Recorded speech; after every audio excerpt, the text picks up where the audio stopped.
Buenas noches, hermanos. Señor les bendiga. Bueno, como decía Juan, y Nehemías capítulo 4, para continuar con la consideración de este libro. Vamos a dar lectura al capítulo y después hacemos algunas consideraciones. Dice así, versículo 1. Cuando oyó Sanbalat que nosotros edificábamos el muro, se enojó y se enfureció en gran manera, e hizo escarnio de los judíos. Recordemos que este Sanbalat, yo le voy haciendo algunos comentarios, este Sanbalat era, aparentemente, dice algún historiador, algún exgobernador, sí se dice que vivía por Samaria, no era judío. Los que vivían en Samaria en esta época ya eran los que después, en la época del Señor Jesús, se llamaron los samaritanos, allá por Segunda de Reyes. Alguna vez Fernando nos contó, acá un viernes, vieron que al pueblo de Judá contábamos que se lo llevaron cautivo como por el 580 y pico, los caldeos a Babilonia. Pero 200 años antes de eso se habían llevado al reino del norte, los asirios, y trajeron gente de otro lado a vivir. Cambiaban. ¿Alguien me habló de algo? ¿Alguien dijo algo? No. Trajeron gente de otro lado a vivir a Israel, al reino del norte. Gente que no era del pueblo judío y le enseñaron algunas de las costumbres de los judíos. De hecho, pusieron levita para que les enseñe la palabra de Dios, pero bueno, Fernando nos contaba en ese momento qué había sucedido. Dice, bueno, hasta el día de hoy ni temen a Dios ni nada. Es decir, no eran del pueblo de Dios. De hecho, los judíos después eran despectivos con los samaritanos, porque realmente no temían a Jehová. Hablaban de Jehová, pero no lo temían. Sanbalat era aparentemente una persona muy influyente de ese sector, ¿no? Edificábamos el muro, se enojó y se enfureció en gran manera e hizo escarnio. Escarnio es una burla de los judíos. Y habló delante de sus hermanos y del ejército de Samaria y dijo, ¿qué hacen estos débiles judíos? ¿Se les permitirá volver a ofrecer sus sacrificios?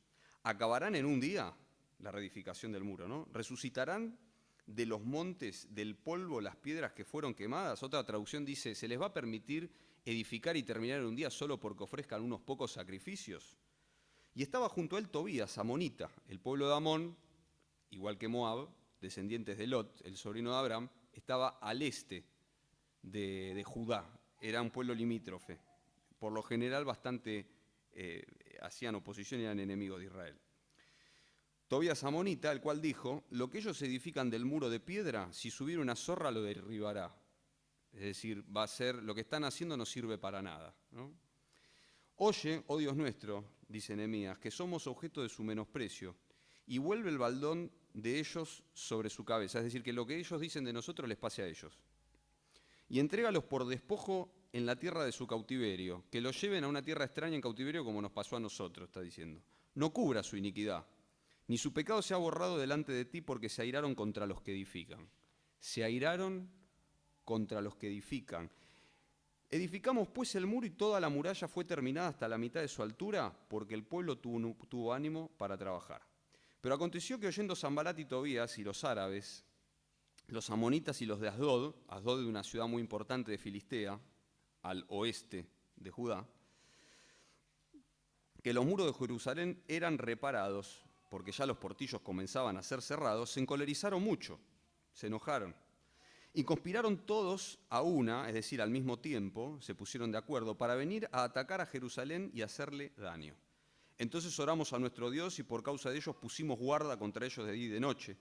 Y dijo Judá, la fuerza de los acarreadores se han debilitado. Es decir, los que traen las cosas, los que traen los escombros, los que traen las piedras, los acarreadores son los que llevan cosas. Acarrear significa trasladar una carga. Y el escombro es mucho y no podemos edificar el muro. Y nuestros enemigos dijeron, no sepan ni vean hasta que estemos en medio de ellos y los matemos y hagamos cesar la obra. Es decir, el plan que los enemigos estaban ideando tenía que ser secreto para agarrar, para sorprender, para hacer más daño, más estrago en el pueblo de Israel. Pero sucedió que cuando venían los judíos que habitaban entre los enemigos, entre ellos, nos decían hasta 10 veces, de todos los lugares de donde volviereis, ellos caerán sobre vosotros, les van a venir de todos lados. Entonces, por las partes bajas del lugar, detrás del muro y en los sitios abiertos, puse al pueblo por familias, con sus espadas, con sus lanzas y con sus arcos. Después miré y me levanté y dije a los nobles y a los oficiales y al resto del pueblo, no teman delante de ellos, acuérdense del Señor, grande y temible, y peleen por vuestros hermanos, por vuestros hijos, por vuestras hijas, por vuestras mujeres y por vuestras casas. Y cuando oyeron nuestros enemigos que lo habíamos entendido, es decir, que nos habíamos dado cuenta que estaban planeando algo, y que Dios había desbaratado el consejo de ellos, nos volvimos todos al muro, cada uno a su tarea. Desde aquel día la mitad de mis siervos trabajaba en la obra y la otra mitad tenía lanzas, escudos, arcos y corazas, y detrás de ellos estaban los jefes de toda la casa de Judá. Los que edificaban en el muro, los que acarreaban, y los que cargaban con una mano trabajaban en la obra y con la otra tenían la espada. Porque los que edificaban, cada uno tenía su espada ceñida a sus lomos, y así edificaban, atada al cuerpo. Y el que tocaba la trompeta estaba junto a mí. Y dije a los nobles y a los oficiales y al resto del pueblo, la obra es grande y extensa, y nosotros estamos apartados en el muro, lejos unos de otros. En el lugar donde oyereis el sonido de la trompeta, reuníos allí con nosotros. Nuestro Dios peleará por nosotros. Nosotros pues trabajamos en la obra y la mitad de ellos tenían lanzas desde la subida del alba hasta que salían las estrellas, desde el amanecer hasta el anochecer. También dije entonces al pueblo, cada uno con su criado permanezca dentro de Jerusalén, y de noche sirvan de centinela y de día en la obra. Y ni yo, ni mis hermanos, ni mis jóvenes, ni la gente de guardia que me seguía nos quitamos nuestro vestido, cada uno se desnudaba solamente para bañarse, es decir, para evitar ser sorprendidos. Todo el tiempo estaban en alerta. Hasta acá la palabra de Dios. Vamos a hacer algunas consideraciones. Como decíamos cuando estudiamos el libro de Josué, es una época diferente. Si bien Dios es el mismo, el trato con el tiempo ha cambiado. Nosotros le llamamos una dispensación. La Biblia habla en un lugar de dispensación, una economía diferente en el trato de Dios. Nosotros no tenemos enemigos de sangre y de carne, no tenemos lucha contra sangre y carne como tenían en esta época o como en la época de Josué, que estaban tomando la tierra de Canaán, la que después fue la tierra de Israel. Pero sí tenemos lucha contra los tres enemigos que tenemos nosotros, contra el diablo, contra el mundo y contra nuestra propia carne. Y hay muchas de estas cosas que se aplican porque son muy similares en muchas cuestiones. Y el daño es incluso hasta mayor, ¿no? Alguna vez se contaba que decía este hermano Rubén Migueles, que el mal no es tan malo cuando nos golpea, sino cuando nos contagia, cuando nosotros mismos ya formamos parte de ese mal, no solamente cuando nos golpea.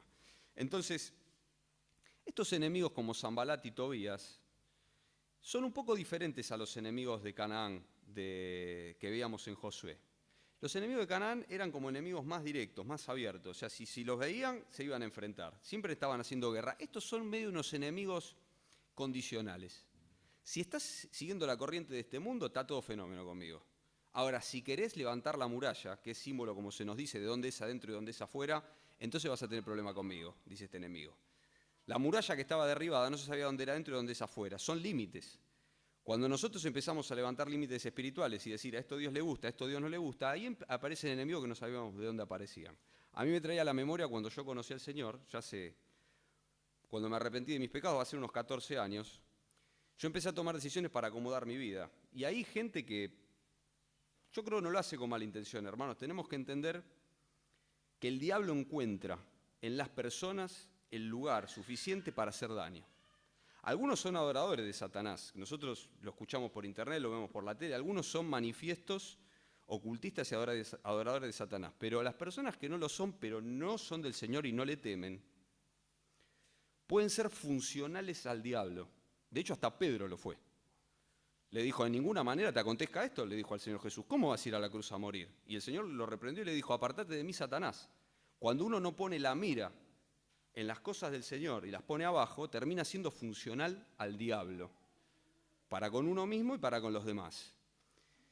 Este tipo de enemigo era más o menos parecido, porque había uno que había emparentado con, después lo vamos a ver, ¿no? Con alguno de la casa de Dios. Estaban en el medio del pueblo, tal vez tenían algún negocio con alguno, porque si no, ¿qué les va a importar la ciudad de Jerusalén?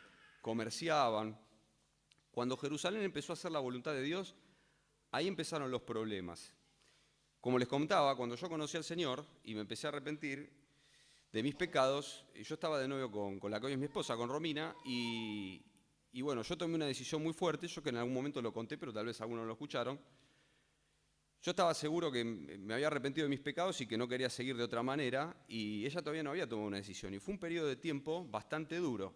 Y una de las cosas que empezaron a pasar cuando ella empezó a venir a las reuniones, a leer la palabra de Dios en su casa, es que de repente resulta que había una compañía de trabajo que era mormona, ¿no? Y lo que hace, lo que siempre hace el diablo, embarrar. A vos te dijeron esto, bueno, no es tan así, parece que es así. Uno dice, pero hasta hace un rato no le importaba nada, de repente le importa. Dándole testimonio a Romina, contándole alguna que otra cosa, de repente surgió una persona que iba a una iglesia evangélica conocida de nosotros, pero ya no iba más, ahora iba a una iglesia católica, y bueno, y hablando mal de tal anciano, hablando mal de tal persona, y ¿quién la mandó a esta? El enemigo la mandó. ¿Vieron? Uno dice, el mundo este lo mandó el enemigo, cuando uno molesta mucho, lo mandó el enemigo, bueno, había mandado el enemigo. Y después una amiga de toda la vida que vino con planteos a decirle que lo que yo le estaba diciendo era porque no la quería más. Yo le estaba diciendo que Dios iba a ser lo principal en mi vida y que yo quería realmente... ¿Cuál era la charla que habíamos tenido? Para resumir, porque es muy largo. Que si realmente seguíamos juntos y nos íbamos a formar un matrimonio, tenía que ser porque ella tomó una decisión por Cristo, no porque me siga a mí, sino nos íbamos a hacer daño el uno al otro. No iba a funcionar, es como dice la Escritura. Entonces ella tenía que tomar una decisión por Cristo. Y después, depende de esa relación, depende de esa decisión de Cristo, ver cómo se seguía. Y claro, ella lo contó a esta supuesta amiga y le dijo, no, este muchacho no te quiere más. También me tildaron en mi propia familia de cobarde, porque decían que yo quería dejar a mi novia. Y yo estaba siendo valiente realmente porque yo acepté a Cristo. Y así era el panorama todo el tiempo. Y era bastante intenso. Dios me dio la gracia de, salvando las distancias, ¿no?, con este hombre de Dios, de seguir a pesar de eso, sabiendo que era la voluntad de Dios, que era la convicción que tenía Nehemías. Nehemías sabía que tenía que construir el muro. No había opción a darle lugar a las amenazas. Y que Dios estaba por mí. En ese momento Dios estaba por mí, no es que me mandé yo solo. Yo estaba por primera vez en mi vida haciendo la voluntad de Dios.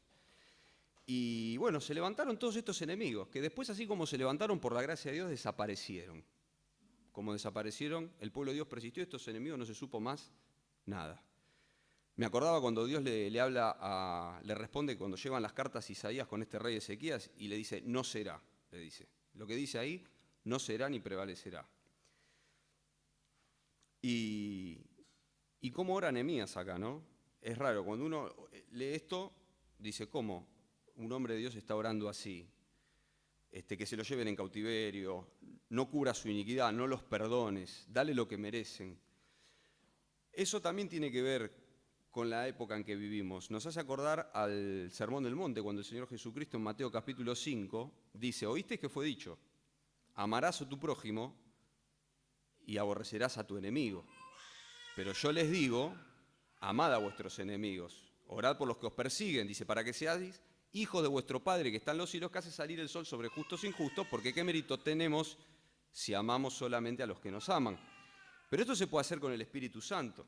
De Pentecostés para acá, él le dijo a los apóstoles, el Espíritu Santo está con ustedes, pero va a estar en ustedes. Y nosotros, como dice la Escritura, hay un principio maravilloso que dice que al que más se le dio, más se le va a demandar. Y a nosotros se nos demanda un poco más, porque tenemos luz sobre estas cosas que estamos hablando, que las personas sin saberlo son funcionales al diablo, que hay arrepentimiento. Pero acá lo que está pidiendo Nehemías es lo que es justo. Es justo que esto suceda. De hecho, a veces cuando oramos por gente que nos desea el mal, el Señor que se arrepienta. Pero hasta el Señor Jesucristo oró, como nos dice la Escritura, cuando le maldecían, Él no respondía con maldición, pero encomendaba la causa al que juzga justamente, al Padre. Bueno, si se arrepiente, y si no, que Dios lo juzgue, ¿no? Que también está bien.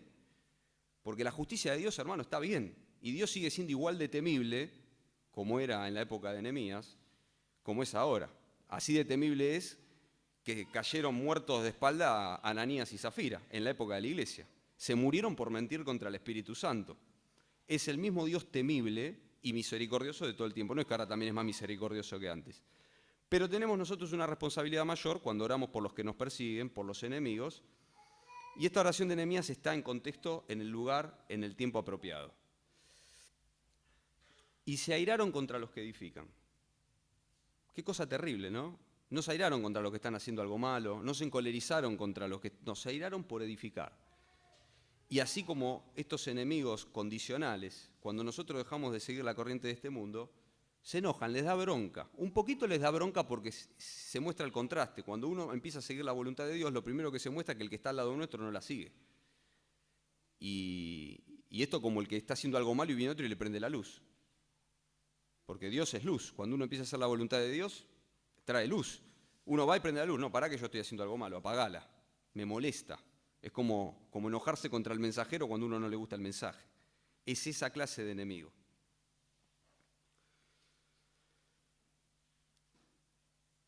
Entonces dice la Escritura que conspiraron. El versículo 8 y 9 dice que conspiraron a una. Y acá viene un principio maravilloso, del cual nos hablaba Omar el otro día. Dice, oramos.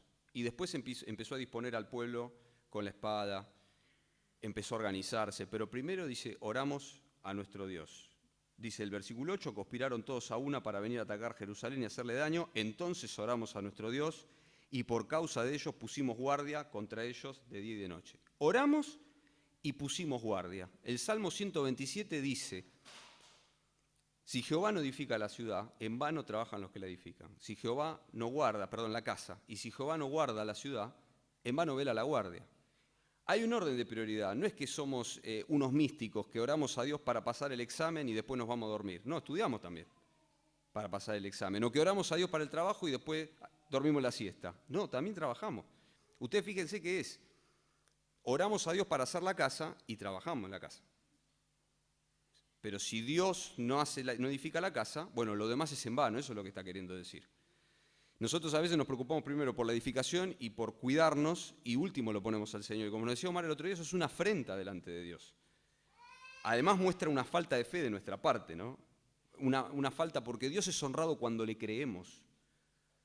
Y es deshonrado, lamentablemente, cuando mostramos con nuestros hechos, nadie lo dice, pero con nuestros hechos demostramos, nosotros nos damos cuenta que no le estamos creyendo. Entonces, Nehemías lo tenía clarísimo. Salmo 127. Primero oramos al Señor, después edificamos. Primero oramos al Señor y después nos guarda. No es que oramos al Señor, dejamos la puerta abierta y tomamos mate. No, la guardia estaba en el muro velando. Pero primero oramos al Señor. Bueno, oramos al Señor y está todo fenómeno. No. A veces cuando estamos en tensión y pasan todas estas cosas, se levantan los enemigos, empiezan a conspirar, hablan mal, dicen cosas que no son, aparecen los que embarran el terreno. ¿Y qué pasa? ¿Oramos al Señor y se solucionó todo? No, a veces no se soluciona todo, a veces se empeoran las cosas. Dice acá la Escritura, no tengo fuerza, se desanimaron todos, los acarreadores no tienen fuerza, el escombro es mucho, pero como no habías edificado hasta la mitad, venía fenómeno. Pero el miedo paraliza. Cuando empiezan los problemas, uno dice, esto ya no tengo fuerza. Es difícil trabajar con miedo, es difícil trabajar con temor. Y eso es lo que hace el enemigo, desanima, desalienta. Bueno, entonces, ¿qué hacemos? Bueno, entonces dejamos de edificar. No, no es una opción. Nehemías sabe que no es una opción. Si yo dejo de edificar, se me van los problemas con estos enemigos. Pero si yo dejo de edificar, no tengo la bendición de Dios. Porque si yo hago la voluntad de Dios, viene la bendición de Dios. Si no hago la voluntad de Dios, no viene la bendición de Dios. Con todos los problemas que hay atrás. Más adelante leímos, pelead por vuestros hijos, por vuestras hijas. El muro era necesario para que estén a salvo. Los hijos, las hijas, las mujeres, por vuestras cosas.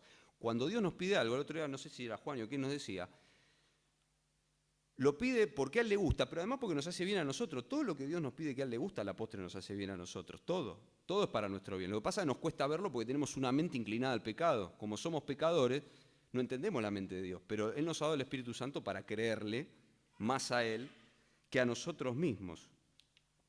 Si estoy en la voluntad de Dios, sigo. No hay una opción. El Salmo 125 dice, los que confían en Jehová son como el monte de Sión, que no se mueve. Hace años que está ahí. Como Jerusalén está rodeada de montes, Dios está alrededor de su pueblo. Eso es lo que va a hacer, y eso es lo que les anima a Nehemías al pueblo. Nehemías estaba convencido. Después vamos a ver ahora un poquito más adelante cómo es que anima a Dios al pueblo. Lo anima con algo que Dios le dio al primero. Es una oración que él trae. Acuérdense del Dios grande y temible. Dice que persiste bajo presión. Dice Nehemías 1:5, que es la oración con la que él anima al pueblo. Y dije, te ruego Jehová, Dios de los cielos, fuerte, grande y temible, que guarda el pacto y la misericordia a los que le aman y guardan sus mandamientos. Ustedes fíjense que en el versículo 14 les dice, acordaos del Señor grande y temible. Parece que se los venía repitiendo hace tiempo. Acuérdense del Señor grande y temible. Se los hace más corto, pero es este versículo. Parece que Dios le habló a Nehemías con ese versículo. Como diciendo, yo te voy a cuidar, acordate que yo soy grande y temible. Si estás haciendo mi obra, yo te voy a cuidar. Y Nehemías animó al pueblo a persistir. Ahora, Nehemías no le puede dar al pueblo lo que él no recibió primero. Y esto vale para todos nosotros en el ámbito en que Dios nos ponga. Yo no puedo animar a buscar al Señor y a persistir en las cosas del Señor a mi propia familia si en lo íntimo de mi casa primero no me lo dio Dios a mí. Estas no son cosas referenciales, ¿no? Yo escuché, ahora todos ven YouTube, ¿no? Yo escuché tal cosa, yo que el otro día tuve que llevar a arreglar un instrumento y el luthier que me lo arreglaba me decía, mira, ahora todos son luthier, así que todos ven 3-4 videos de YouTube y todos saben dónde tocar, dónde atornillar, después vienen con la guitarra toda doblada, me dicen. Eso es así, pero eso es un conocimiento referencial, pero el conocimiento de estar con el Señor, de que Dios a uno le hable, es lo que hace falta para poder animar a otro también.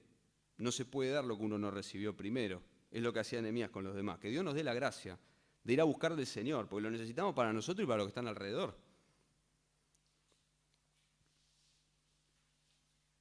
Dice que Dios desbarató el consejo, lo dice él. Dios desbarató el consejo. Me acordaba cuando David oró de Aitofel, se le venían encima y dice, Dios entorpece el consejo de Aitofel. Y Dios lo entorpeció, tuvo misericordia de David.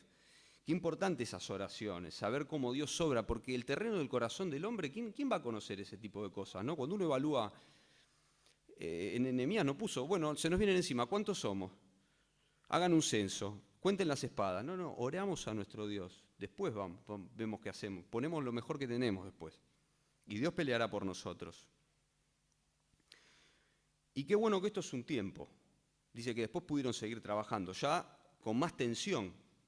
Pero dice, cuando oyeron nuestros enemigos, que ya lo habíamos entendido, pudimos seguir trabajando. El mismo Salmo 125 dice que no reposará para siempre la vara de la impiedad sobre las casas de los justos. No sea que los justos se vuelvan a la impiedad.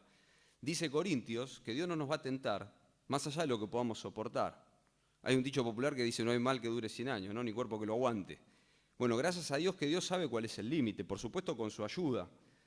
Pero que, bueno, no se puede vivir todo el tiempo tensionado, Dios lo sabe, ¿no? A veces uno dice, bueno, Señor, ya es mucho tiempo, vivo con acidez, estoy todo el tiempo así, ¿no? Bueno, hay una ansiedad que tenemos todos, que tenemos que trabajarla en el Señor, pero hay tiempos complicados como estos, de mucha oposición, de enemigos que se levantan, que, bueno, lo dice Pedro, ¿no? El diablo anda como el león rugiente, buscando a quien devorar, al cual resistid firmes en la fe.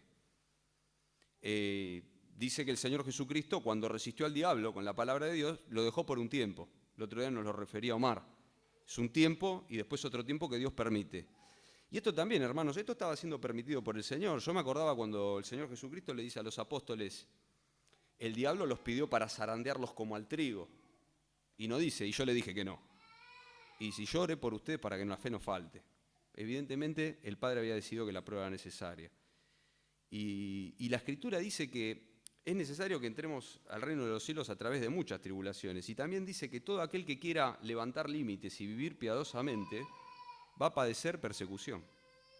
Todo aquel que quiera vivir piadosamente y levantar límites firmes donde es adentro, donde es afuera, donde a Dios le gusta, donde a Dios no le gusta, va a padecer persecución. Gracias a Dios que los tiempos de mucha tensión, que Dios los acorta y que tienen un límite. Y como dice tantas veces los salmos, Dios me hizo ensanchar.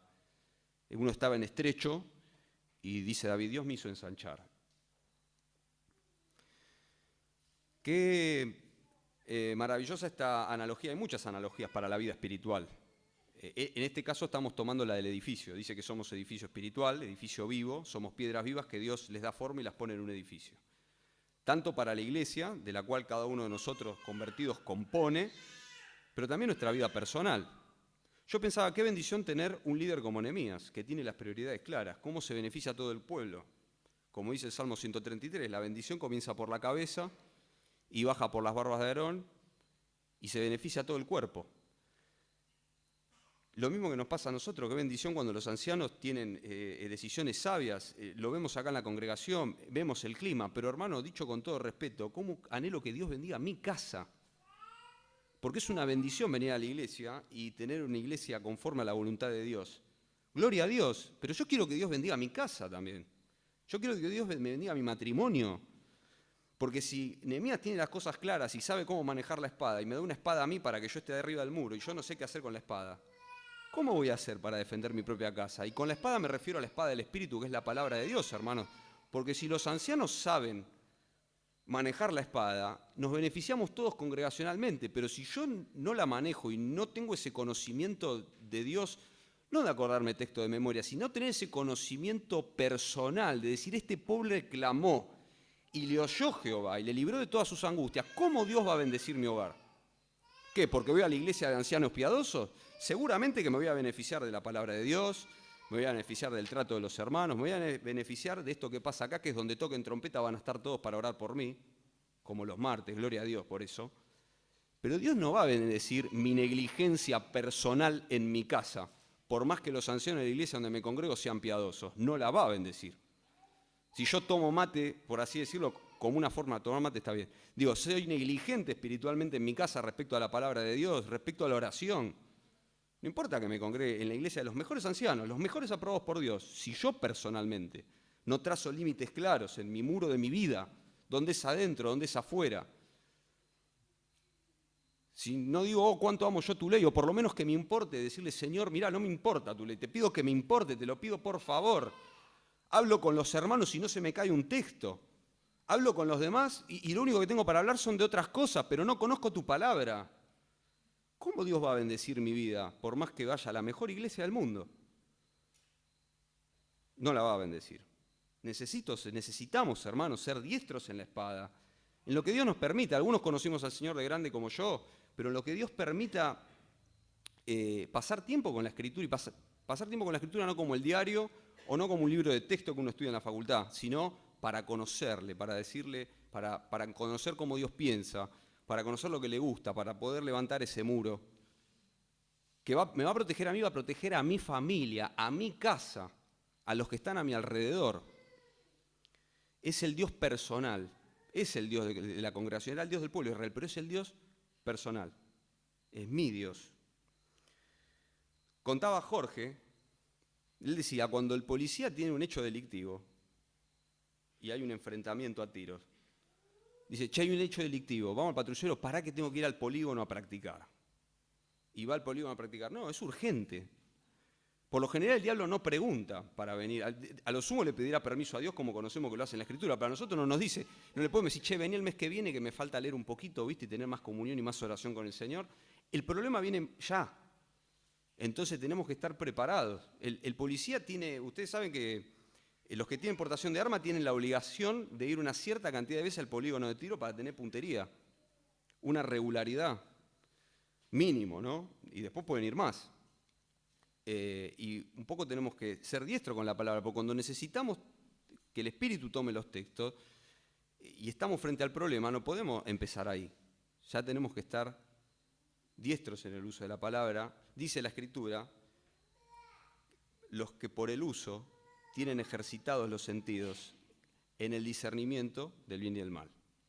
Los que por el uso. Es algo que se genera con la oración, con la palabra y con el día a día. Va todo junto. Y por supuesto, hacemos bien en venir, de hecho obedecemos la Escritura cuando dice no dejando de congregarnos como algunos tienen por costumbre, por supuesto, pero es una parte más. Necesitamos tener al Dios personal y tener comunión con Él. Cuando yo me convertí al Señor, no sé si fue la primera o la segunda vez que estaba tomando un discipulado, me enseñaron algo que me lo acuerdo hasta hoy. Por supuesto que lucho con eso todos los días para poder hacerlo, pero me parecía que era comentarlo y compartirlo. Otro día tenía la posibilidad de compartirlo acá el martes y me parecía que compartirlo a mí me hizo muy bien, ¿no? Recibiste de gracia, dad de gracia. Recibieron gratis, dad gratis. Me contaron de Elías, primero de Reyes 17 y 18. Lo mandan a que lo mantenga la viuda de Sarepta de Sidón. Y él le dice a la viuda, ¿no? Tráeme agua, y después le dice, bueno, tráeme algo para comer. Y ahí se enoja la viuda. Vive Jehová y vive tu alma, que no tengo sino solo un poco de harina, un poco de aceite, y se nos va a acabar, y estábamos por hacer una torta, y comerla con mi hijo y dejarnos morir porque no tenemos más nada. Había una sequía que había venido por la oración de Elías. Y él le dice, anda, pero haceme a mí primero. Porque así dijo Jehová. Si vos me haces a mí primero, no te va a faltar hasta que llueva sobre la tierra de vuelta. Y a mí, el hermano que me dijo eso, me dice, mirá, vos querés que a vos no te falte lo necesario y que Dios te bendiga, hacele a Él primero. Dios va primero. Proverbios capítulo 3 dice, honra a Jehová con las primicias de tus bienes, con lo mejor. ¿Y qué va a pasar? Serán llenos tus graneros, donde se acumula la comida, y tus lagares rebosarán de mosto. Vas a tener vino, que es el gozo en la Escritura, el gozo del corazón. Si vos pones a Dios primero, le tenés que dar la primicia, es lo mejor. Otro hermano, escuché, me decía, bueno, vos ya sos un hombrecito, ya estás crecidito, ¿a qué hora te acostás? ¿A las 11? Bueno, acostate una hora antes, te levantás una hora antes y se la das al Señor primero. Oración y lectura de la Biblia una hora antes de hacer tus labores. Cuando nadie te necesita, cuando tus hijos o tu esposa no necesita a nadie, cuando todavía no tenés que ir a trabajar, no te llaman del trabajo, cuando está todo quieto, lo mejor del día, para mí era la mañana, o sea, uno puede ser la noche, ¿no? Eso no está en la Biblia, pero lo mejor, lo primero, haceme a mí primero. ¿Y qué va a pasar? Serán llenos tus graneros y tus lagares rebosarán de mosto. Yo quiero que Dios bendiga mi casa. De hecho, yo soy el responsable de mi casa, no los ancianos. Yo soy el responsable de mi casa. Yo quiero que Dios bendiga mi casa. Hermano, ¿vos querés que Dios bendiga tu casa? ¿Cómo estás en el manejo de la espada? ¿Estás para defender el muro? ¿Estás para edificar con una mano en la espada, en la palabra y tomando decisiones? ¿Estoy yo para hacerlo? Dios nos dé la gracia que así sea. Señor nos bendiga.